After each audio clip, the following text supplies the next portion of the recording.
ada di tengah-tengah kita, lebih utama dari segala sesuatu. Duduk dekat kaki Tuhan. Perempuan itu mempunyai seorang saudara yang bernama Maria. Maria ini duduk dekat kaki Tuhan dan terus mendengarkan perkataannya.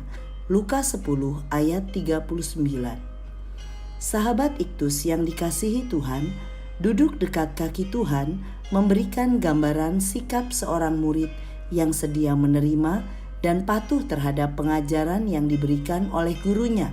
Setelah seorang percaya dan menerima Yesus sebagai Tuhan dan Juru Selamat pribadi, ia disebut sebagai murid Kristus, yaitu seorang yang sedia belajar dari Kristus untuk mengalami pertumbuhan rohani. Sikap seorang murid pada saat belajar sangat menentukan menjadi seperti apa ia kelak. Maria adalah tokoh Alkitab yang mengalami perubahan hidup setelah pertobatannya. Latar belakang hidupnya adalah seorang perempuan berdosa, tetapi Tuhan memulihkan hidupnya melalui pertobatan. Lukas 7 ayat 36 sampai 50. Dan selanjutnya ia mengalami pertumbuhan rohani. Dalam Lukas 10 ayat 42, Maria telah memilih bagian yang terbaik, yaitu duduk dekat kaki Tuhan. Beberapa hal ini menolong kita memahami bagaimana Maria duduk dekat kaki Tuhan. 1. Ia memilih bagian yang terbaik, ayat 39. Duduk dekat dengan Tuhan merupakan bagian terbaik yang diberikan oleh Tuhan kepada orang-orang yang dikasihinya. Ini adalah bagian yang tidak akan diambil dari orang-orang yang memilikinya, ayat 42. Sebagai anugerah Tuhan yang mendatangkan kebahagiaan. Maria telah memilih bagian yang terbaik, yaitu membangun hubungan pribadinya dengan Tuhan. Pengenalan akan Tuhan melalui persekutuan pribadi menjadi hal yang lebih utama dibanding dengan segala sesuatu yang lain. Banyak tokoh lain dalam Alkitab yang juga menempatkan hubungan pribadi dengan Tuhan lebih dari segalanya. Raja Daud berkata, lebih baik satu hari di pelataran Tuhan daripada 1000 hari di tempat lain. Mazmur 84 ayat 11. Nuh juga merupakan pribadi yang menjadi sahabat Allah karena ia senantiasa hidup bergaul dengan Allah. Kejadian 6 ayat 9. 2. Ia terus mendengarkan perkataannya. Ayat 39. Kata terus menunjukkan sebuah perhatian yang serius terhadap perkataan Tuhan. Artinya, sebuah komitmen untuk selalu mendengar perkataan Tuhan. Ia berketetapan untuk menyimak dengan baik, bukan mendengarkan sambil lalu, tetapi menerima segala sesuatu yang disampaikan oleh Tuhan. Menunjukkan kesediaan untuk menerima dan juga kepatuhan serta penyerahan diri sepenuhnya kepada bimbingan perkataannya. Maria telah memilih bagian yang terbaik, yaitu mendengarkan firman Tuhan. Ia menaruh perkataan Tuhan lebih tinggi dari segala sesuatu yang lain. Hal ini terbukti dengan komitmennya untuk terus mendengar perkataannya. Ia tidak bosan, tetapi suka akan firman Tuhan. Alkitab adalah firman Tuhan yang dapat mengajar, menyatakan kesalahan, memperbaiki kelakuan, dan mendidik orang dalam kebenaran. 2 Timotius 3 ayat 16. Alkitab bukanlah objek yang dipelajari, tetapi justru subjek yang dapat mengajari kita. 3. Ia tidak khawatir dan menyusahkan diri dengan banyak perkara. Ayat 40 dan 41. Sebagai sebuah perbandingan, lihatlah Marta. Marta adalah seorang yang sibuk sekali melayani. Ayat 40. Ia bertekad menyiapkan jamuan yang mewah untuk Yesus dan para muridnya. Marta tidak memilih bagian yang terbaik seperti Maria. Apa akibatnya? Marta khawatir, bersungut-sungut dalam melayani, mengeluh dan marah. Dalam kemarahannya, Marta menegur Yesus karena membiarkannya melayani seorang diri. Bagaimana respon Yesus terhadap hal ini? Ayat 41.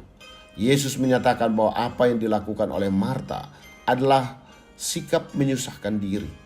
Pilihan terhadap banyak perkara yang tidak penting mengakibatkan Marta kehilangan bagian terpenting bagi kehidupannya. Sebaliknya, Maria tidak menyusahkan diri dengan berbagai kesibukan yang tidak penting. sehingga ia mendapatkan bagian terpenting bagi hidupnya. Sahabat Iktus, sudahkah duduk dekat Tuhan menjadi prioritas hidup kita? Kita dapat melakukannya dengan cara memberi waktu, tenaga, pikiran, materi kita hanya bagi Tuhan. Kita tetap bekerja atau melakukan segala aktivitas, tetapi kita menempatkan Tuhan sebagai yang utama dalam pekerjaan dan aktivitas kita.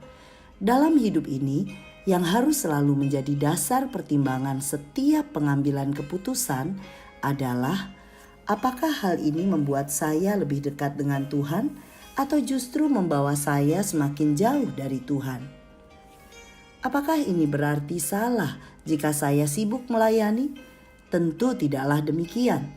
Tetapi jika saya sibuk melayani Tuhan dan kehilangan pilihan yang terbaik, yaitu memiliki persekutuan dengan Tuhan dan terus mendengar firman-Nya, maka saya hanyalah menyusahkan diri dengan pelayanan saya.